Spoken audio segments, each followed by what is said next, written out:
Hi, Cancer. Happy autumn. Welcome to your September 2021 Astrological forecast. The month starts off with the Sun, Mars, and even a new moon in Virgo. Then everything moves into Libra, pretty much. Um, let's see here. Where you have Virgo in your chart is your third house. Okay, so anyways, the sun being here up until like the 21st, Mars is here up until the 13th, the new moon is on the 6th. So this has been kind of active, this area in your life. The third house is pretty much your everyday life and the people and the places you would encounter throughout the normal course of the day. Having Mars here has made you very energetic or enthusiastic about whatever is going on in your own area.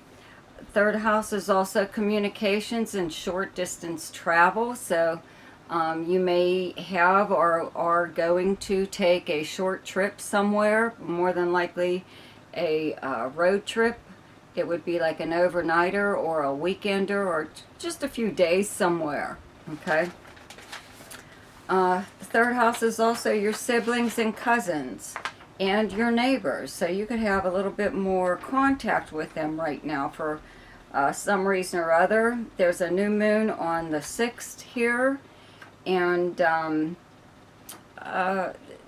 third house is also regular postal mail. Okay. And big communications. Okay.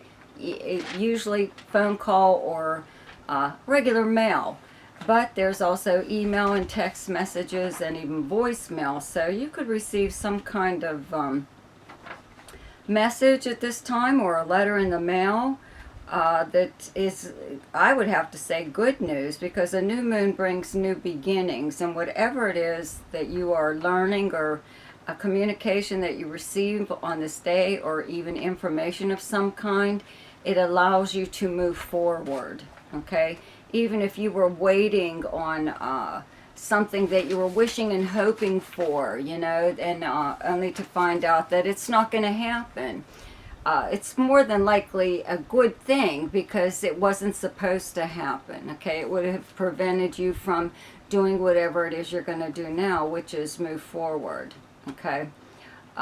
You could also just really be in contact with someone or meet someone throughout the normal course of your day, just going about, just doing your thing, running errands or whatever, and you could run into someone, possibly someone you used to go to school with, because the third house is like grade school on up through high school, your classmates. Okay, could be something like that. Both the third and ninth are houses of learning. You could take a class at this time, even if it's just online. Third house is also the internet. And, the big thing here is writing. Okay, writing the written word, and Virgo, having Virgo in the third house it should come naturally to you because Virgos are like some of the best writers. So something around that time, maybe you are either graduating from a class or beginning to take a class, or you have written something that you're submitting to be either published somewhere, possibly online, in some kind of media. Okay, on the 20th, there is a full moon in Pisces in your ninth house. It's directly across from your third house. These are opposite signs, Pisces and Virgo, okay? So ninth house is long distance communication and travel. It is media and publishing. It's higher learning. It's foreign anything, foreign countries, people, languages, culture. Around this time, maybe you could receive some kind of communication that does come from a distance. Maybe full moon, okay, it brings things to a head to where they can be dealt with. So there could possibly have been something going on with someone who lives far from you, or possibly even in another country. And maybe you finally clarify whatever it is with this person that you need to know. Okay. It does bring, again, like I said, an issue of some kind to the surface where it can be hashed out. So whomever it is that you're dealing with, you know, it could be somebody, again, from a different culture. Maybe they don't understand your differences and their differences together. You know, the background just isn't there for them to comprehend it in a way. Uh, this is also the house of legal matters. Okay, so you could receive some kind of communication, even in regards to that, or something in the mail in regards to some kind of legal matter. But it's not real prominent in your chart, and I don't know if I paid too much attention to it anyway. Okay. The sun moves into Libra on the 22nd. Mercury moved into Libra like August 30th and actually turns retrograde on the 27th of this month. And I'm including a link to a video I did on Mercury retrograde. It's in the description box below. So you may want to listen to that video. It'll give you a better idea of what to expect next month, because I'm not covering it this month because it's like the end of the month, more or less. It's not going to affect your sign all that much. And let's see here. Venus is in Libra since last month up until like the 9th of this month. And Mars moves into Libra on the 14th. So there's like all these planets in Libra in your 4th house. That's where you have the sign of Libra. So, you know, that having the sun here turns your attention towards your family and your home life, where you live. That's what your 4th house is. It's where you live and the people you live with, even if it's just a roommate. But it could be also like just your family. But it's your personal life, your childhood and your background, your upbringing. You know, it's like where the sun is here at the same time every year. So you could be doing something at your home or to your home this time every year. Okay, having Mars here though, as far as like sprucing up the place, Mars gives you a lot of physical energy and big plans in a way to do big sweeping changes in your living, where you live, or your living arrangement. Okay, so this is like a transit where people actually remodel, or they move even. They move into another place that's usually larger, or there's something far more appealing about it, or even out of necessity because you just needed more room, or you needed to be in that neighborhood or that close to something or other. So that's possibly why there may be a move there. But this is also like the people you live with, okay? Having Mercury here all month means that you could be having an awful lot of discussions with the people you live with. Even if you live by yourself, you're still in touch with your family. Maybe someone possibly is coming to stay with you or wants to stay with you. Maybe they're inquiring. Maybe it could be this person from afar, even from another country.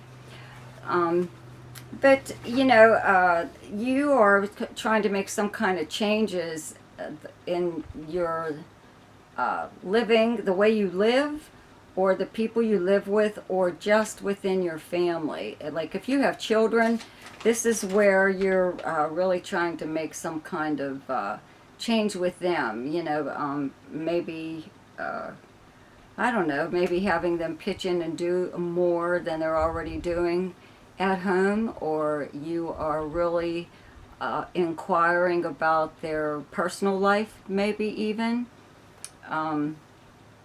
Also at this time, because it does include your childhood, you could be even in touch with someone that you used to go to school with, okay? So, or someone from your childhood, someone from your old neighborhood. You know, just having these planets here, the Sun, Mercury, and Mars, and Venus here up until the 9th, that brings very pleasant times within your home, and the desire to beautify it, or even hold like little parties or gatherings or something or other, a bit of a reunion maybe even going on. So there could be something like that going on here. But again, having Mars here makes you make sometimes sweeping changes in where you live. Okay, it could be the actual physical place where you live. You want to change this or that, or you could actually just move.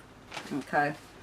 Now Venus moves into Scorpio on the 10th, where you have Scorpio in your chart as your 5th house.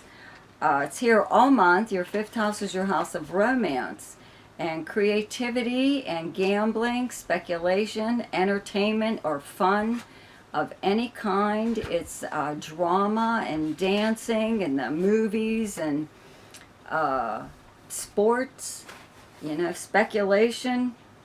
Even on yourself, just on yourself, and it's creativity, like even if you aren't starting something yourself, you could already have been involved in some kind of creative project that was yours. Maybe you're going in on a collaboration right now, but just having Venus here right now is just making you want to enjoy everything that this house stands for, everything that it governs. Okay, so if you are involved with someone romantically, Venus here will make it a little bit more romantic at this time. And if you aren't, you're not really seeing anyone right now, this kind of opens up the possibility for you to encounter more suitors, you know, for wherever it is that you might go. Okay, this is the house of parties too, and having all these planets in your 4th house of home, either you may throw a party or attend someone else's that is in a home, a house party. But you know, this is the house of fun, so you would like to do something right now that's very like lighthearted, no stress, nothing really, you know. It just makes you really want to enjoy this time of year, you know. And it's the same way every year when the sun's going to move here like in October, so that's like your fun time for you, you know. When other planets move here, it brings it even more, it activates the house even more. Okay. So the best time to do something each month is when the moon is in your own sign, and the moon is in Cancer on the 1st, 2nd, 3rd, and 28th. And the best time to lay low is when the moon is in your opposite sign, and your opposite sign is Capricorn, and those dates are the 14th, 15th, and 16th. The best time for romance, recreation, creativity, fun, any kind of speculation or gambling, and anything to do with children is the 10th, 11th, 23rd, 24th, and 25th. The best time for money is the 3rd, 4th, 5th, 16th, 17th, and 18th. The best time for your career is the 21st, 22nd, and 23rd. And the best time for communication and travel is the 5th, 6th, 7th, 18th, 19th, and 20th. So I'd like to thank all of you who are subscribers to my channel and who share and like my videos. If you're not a subscriber, you might want to take the time to click that subscribe button right now. Also check out my weekly forecast, and check out Ask Me a Question. It's in the description box below there with a link. There's also a link there to my website if you would like to have your personal chart done, because this is just a general forecast. Okay, so if you wanted something more specific to you, you would have to have your chart done. Anyways, check out my weekly forecast, and I will see you next week. Goodbye.